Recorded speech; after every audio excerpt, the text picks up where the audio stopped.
What is going on, guys? Yes, I've got a confession to make to y'all. Tell you what that is here in just a second, after I check my oil.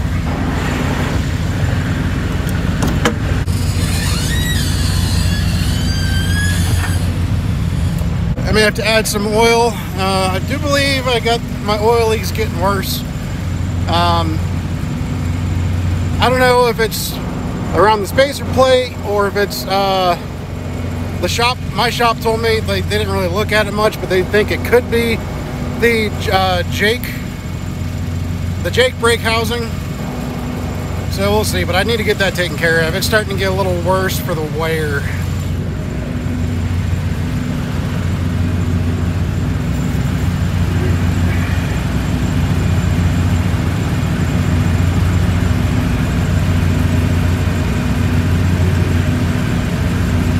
Yeah, she's down on the ad mark. Good. I'll throw some in real quick. Yeah, she took about a gallon. Could probably still use a little bit. She's right there in between the ad line and the full mark. So, oh boy, it is what it is, right? But yeah, I got the cap on. Yeah, you can see that mark, that drop, and that drop. Those three there.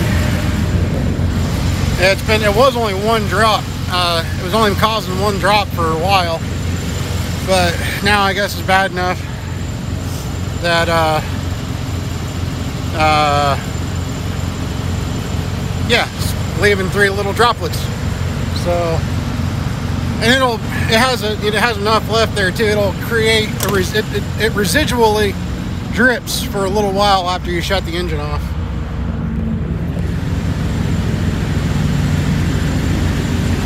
See, it's been getting on the exhaust.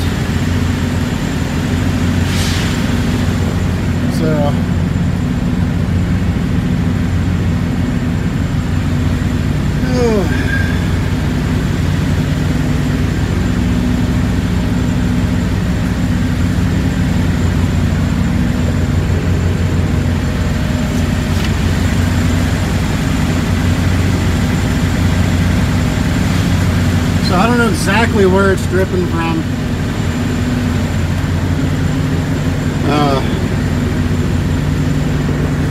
But it's somewhere, so I need to get it taken care of. It shouldn't be too horrible.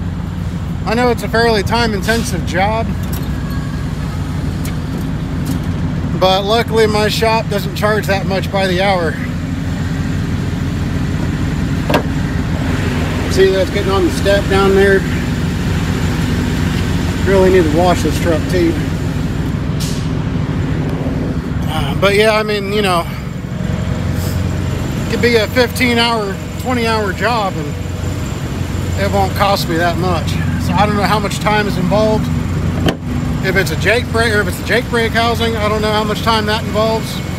And if it's the, you know, I'm a little bit more worried about if it's the spacer plate, because I know that could be a little bit more time intensive even still.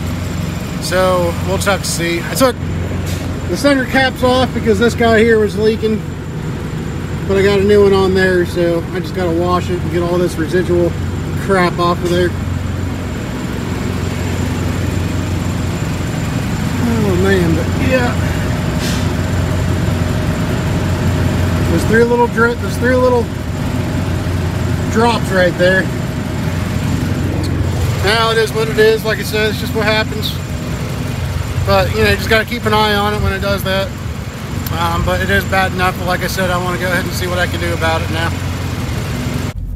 So yes, guys, as the title would suggest, I really emphasized that second T, didn't I? As the title would suggest, I have a confession to make. I do.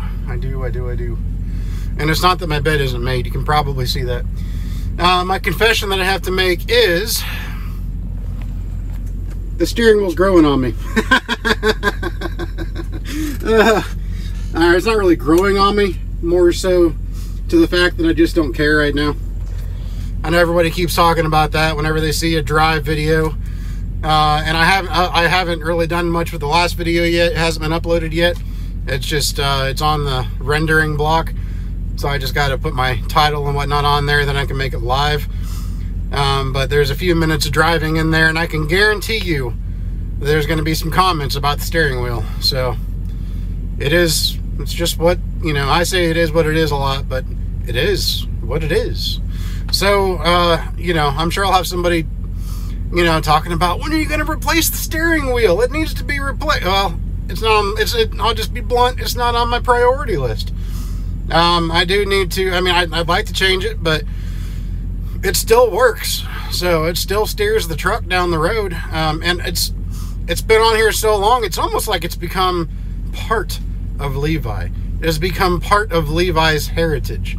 So I don't know if it'd be right to replace it. I don't know.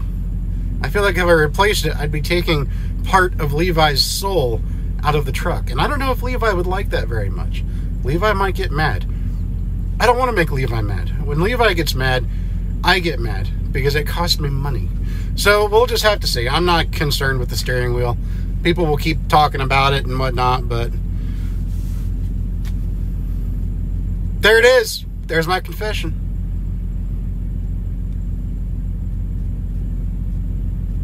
Peterbilt 379 confessions. Truck cab confessions. This should be on HBO. All right, let's get her.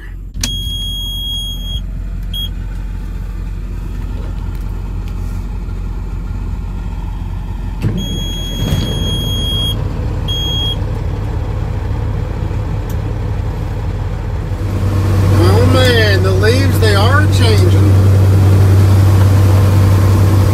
It's looking beautiful out there, guys.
Levi is looking all dirty and purty at the same time.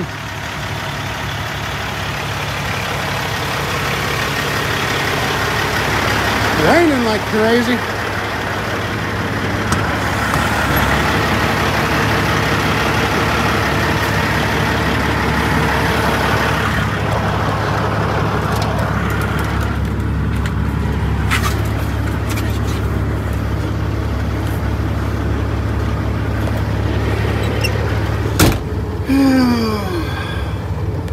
Had to go inside and get me a green tea.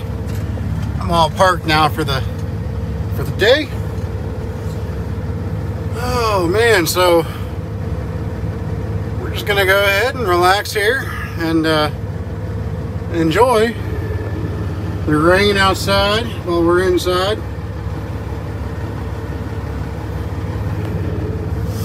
And have some dinner.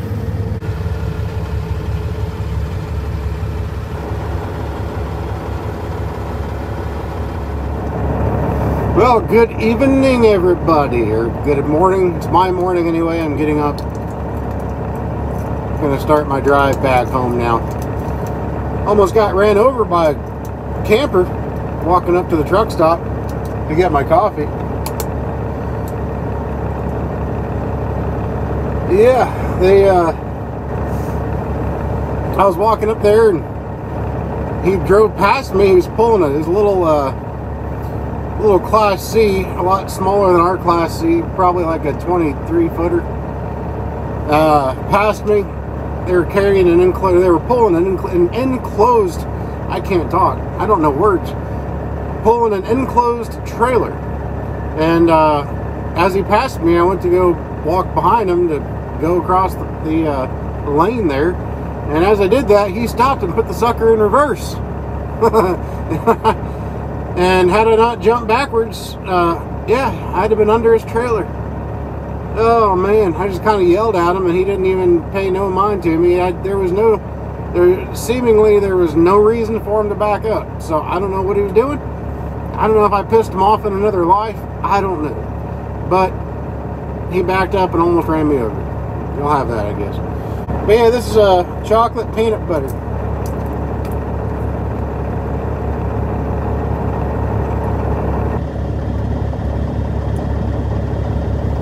Not shabby, not too bad. It's actually kind of good. So,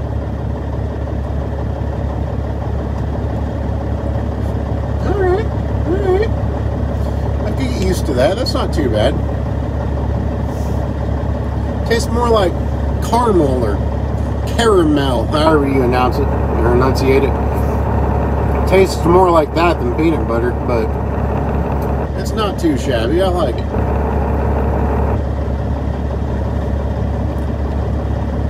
Right. Well, y'all, let's get on the road. I'm in Duncannon, PA. Duncannon? Is that? I don't know how you say that either. There's a lot of words I don't know how to say tonight, apparently. Duncannon, PA. It's that pilot right there on the 322/15/222 or whatever. I'm trying to avoid the toll road now because I was taking the toll road quite a bit because it's a time saver. Makes sense, right? It's a time saver. But in the course of 2 weeks, I spent over $1,000. So, $1,000 just on tolls. And it's, you know, doing the math, it's cheaper to go the long way and just use a little more fuel. It's actually cheaper spending the extra money on fuel. Anyways, I guess we ought to get on down the road if we want to get home, shall we?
Yeah, I just stopped to take a leak real quick.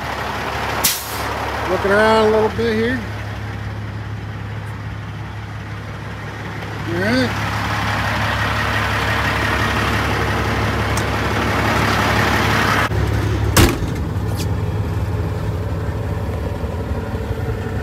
Oh.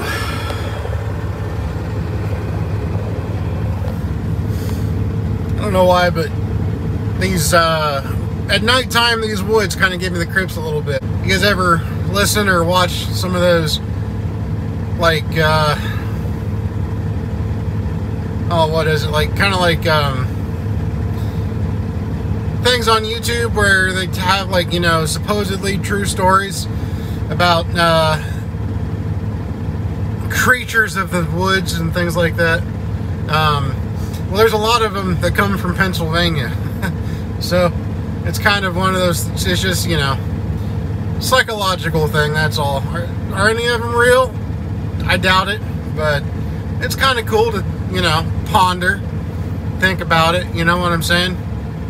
I will say, though, I mean, so many stories that are exactly alike, and I know they could just be piggybacking off of other stories, and after so many of those accumulate, you know, it just, that's, you know, I mean, after so many accumulate, it makes it sound like there's a lot more out there that sound familiar or alike, but they really just started piggybacking off of one, and then they spawned from there.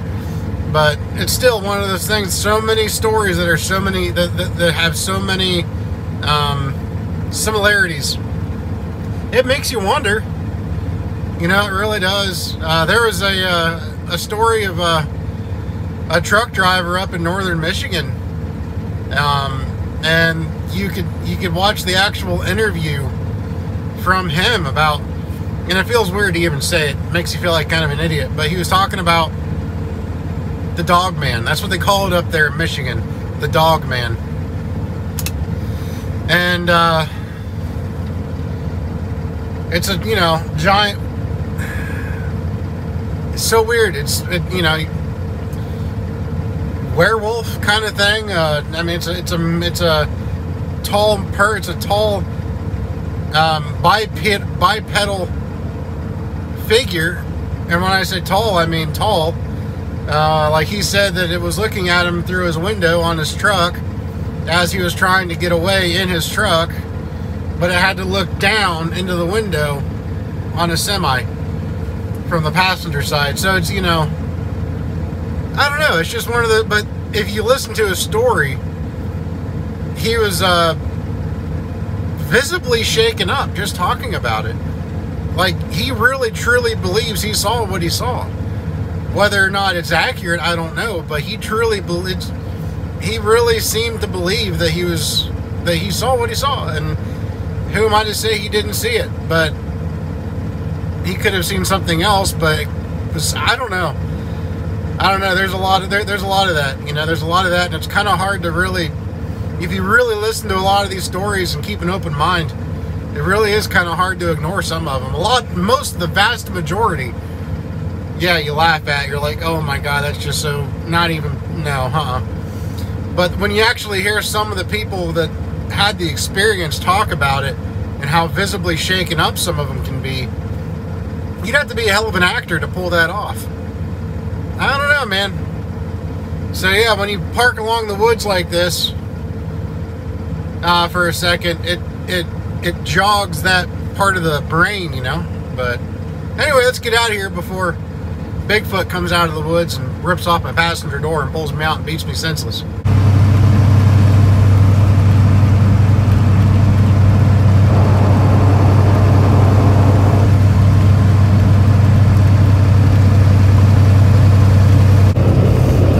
The sun's finally trying to come up now. I've been trying to hypermile the hell out of this truck. My last fill up was a dud. Oh my God, was it terrible. Now, in all fairness, I was dealing with some wind during that tank. But holy cow, man. It was bad. The best I've gotten so far since I've added the APU and this Big Boss tuner has been 6.5. That's the best MPG I've gotten so far. It was 6.5 miles per gallon. Which I'd say is pretty darn good for this truck. Typically though, I've been averaging about 6 to 6.1 MPG. Somewhere in that ballpark. And up until yesterday, my worst fill up was about 5.8. And I'm like, oosh, that's kind of bad. Well, yesterday, because of the wind and whatnot, and I was getting pretty heavy on the throttle, I just kind of wanted to get stuff done. I was down to 5.2. So I'm like, I gotta do something about that. So when I filled up yesterday, I started just being real gentle on her, keeping the boost about 30 or less. I haven't been a hindrance to anybody on the highway, but I haven't been setting any speed records either. Going up hills with 43,000 pounds or whatever. And it seems to be paying off, according to my fuel gauge. I've gone 630 miles on this fill up. And right now my fuel gauge is sitting at about where it normally sits at after about 400. So I'd say I'm doing pretty decent.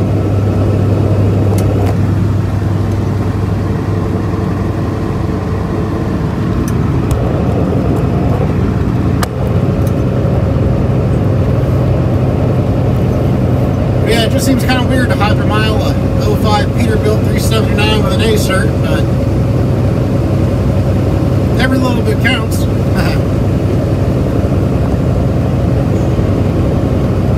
That's a pretty, I don't really want to say it's not a sunrise. It's a sunrise, you know, we're going southwest. So that ain't the sunrise, but it's still kind of pretty out there. Those little, like, thumbnail looking clouds up there. It's kind of neat.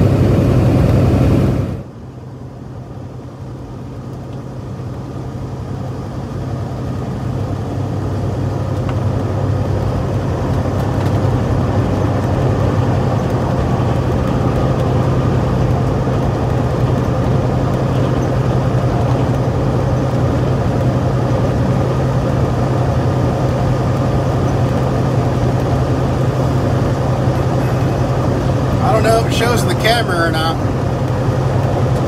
With that constant bouncing, yeah. Sometimes I pull a trailer that'll have kind of some questionable tires. They're good tires. They're illegal tires, but they just have some uneven spots on them, you know.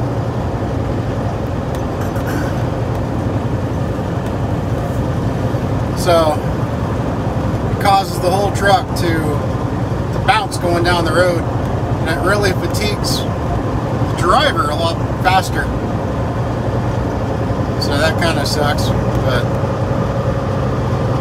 it is what it is. I wonder how many times I'm going to say that in this video. It is what it is. Anyways, we're this much closer to home now. Just about down here to 275. Said probably drive the truck to the house. It's kind of funny. It is an HOA's worst nightmare. You got my semi-truck, my old Peterbilt sitting in the driveway, and my Jeep on jack stands. I tell you what, the fact we haven't been called on by the HOA or to the HOA yet about it baffles me. One of our neighbors complained because we had our motorhome parked there for a week. And they complained to the HOA, and nobody's complained about the truck or the combination of the truck and the Jeep on the jack stands.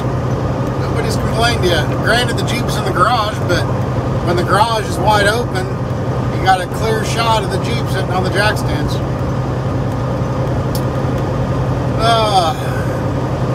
But we think we know who it was, though, that called on us when they called on us about the motorhome, because we were having some problems with one of our neighbors at the exact same time. Coincidentally, they were giving our daughter a hard time, and I went over there and ripped into their parents. Their kid was giving my daughter a hard time, and I went over there and ripped into his parents. Told his parents they need to be keeping an eye on their kid if they're gonna let their kid be anywhere near my daughter. You know, he was being a little brat. So, yeah, I didn't mince words. And it just so happened a couple days later, we got a call from the HOA telling us to move our motorhome. They got a call.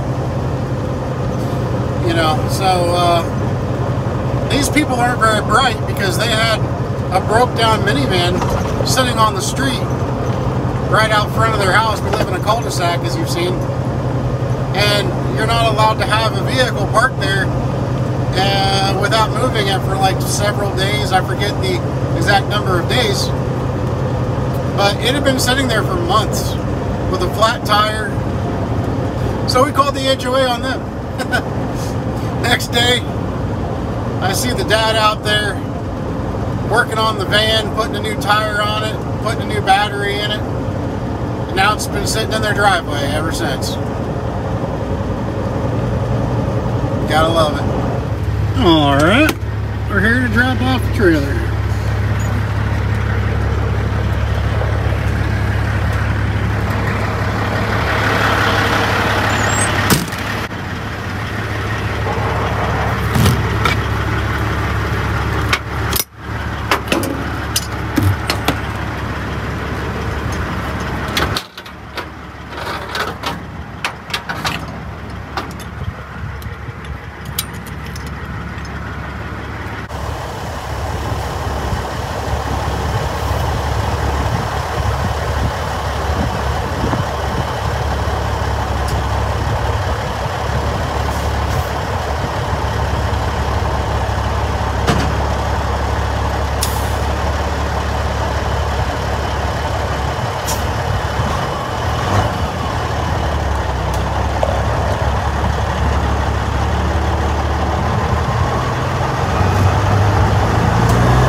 just fell off the cover.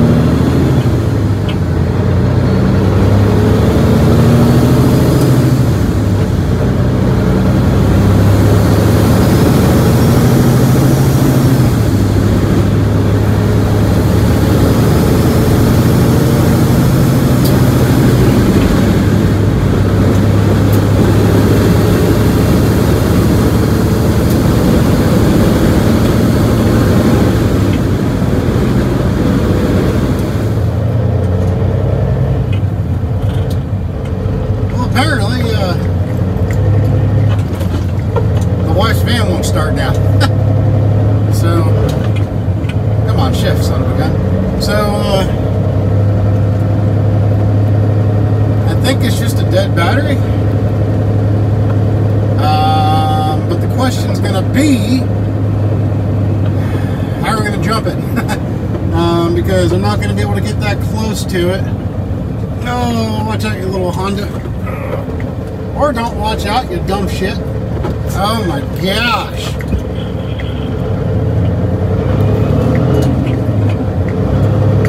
Anyway, this will be fun. Oh, I'm bigger than you, Mr. F-350.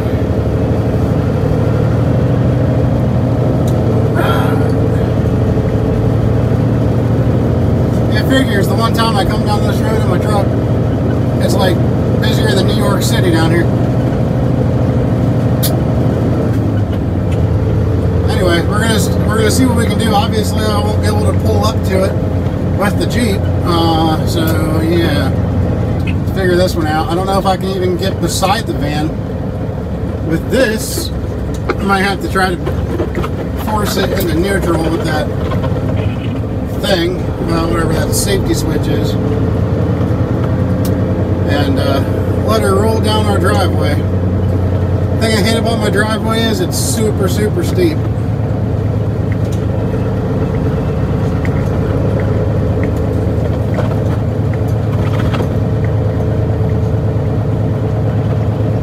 Okay, well, here we go.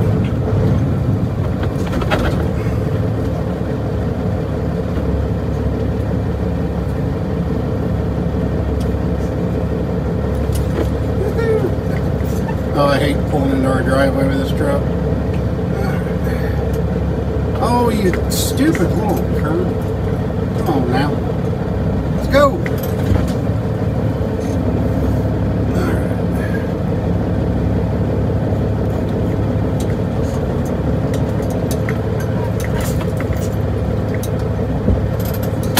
Alright, see what we can do, I guess. Alright guys, that does it for the video. It's the next day. I went ahead and fixed the van. It wasn't the battery, it's being dead. Just a really corrosive connection on the positive terminal. I cleaned that corrosion up and it's fired up with no problem ever since. So we're good to go. I'm selling this Jeep. So if you see a video post specifically about the Jeep, that is why. Is because I'm just doing a walk around of it to sell it, and if anybody's interested in it, let me know. I just went out and spent $1,300 on new tires for it. I've got the new CV shafts in there, and new sway bar links up front. So, you know, I've put these bees are crazy out here, darn bees. Anyway, I've put quite a bit of money into it, so there's probably, between the tires and everything, about $1,800 or so. And it's driving like a dream right now. If you guys want to check out that video, I don't know in what order I'll have the two videos up, but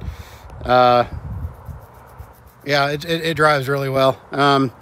Looking to get, I'm going to start out at about 11 for it. So these things have actually gone up a little bit in price over the last year or so. And this one here is pretty unique.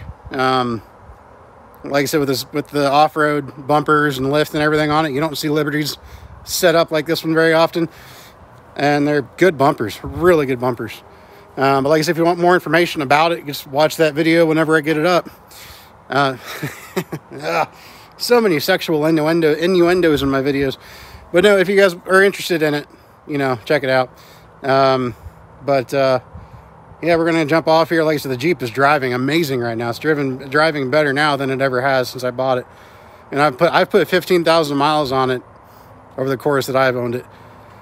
So, you know, I mean, pretty much everything works on it. Like I mentioned in the video where I walk around it.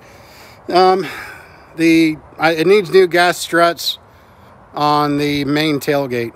They don't hold it up anymore, which is weird, because it's like, it seemed like overnight they just stopped working. But I mean, I might replace those before it sells, but we'll see.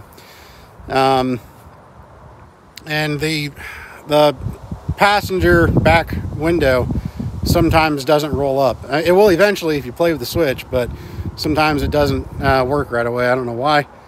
But other than that, though, you know, it's a really good Jeep. For the area, it's pretty rust-free. Very solid. You know, no rust, no bad rust. Just typical surface rust for the Midwest, you know, on the underside of it. But anyways, y'all have a good one out there. Continue to survive to thrive. And yeah, we'll see you guys all in the next video. I'll show you the tires real quick. But the same tires I had, but I got these. They're the exact same size as what I had. They're 245 70 17s. And I got these again because it has a matching spare. And being four-wheel drive, I did not want the spare to be different than the other four tires. In case you ever had to use the spare, I want to make sure it is a direct match to the other four tires. That way you can safely use the spare tire and not have to worry about messing up a differential or a transfer case or anything like that. So, yep. They're looking good now. Anyways, guys, with that said, I'm going to get off here. Y'all have a good one out there. Be safe. And we'll talk at you in the next video. Bye.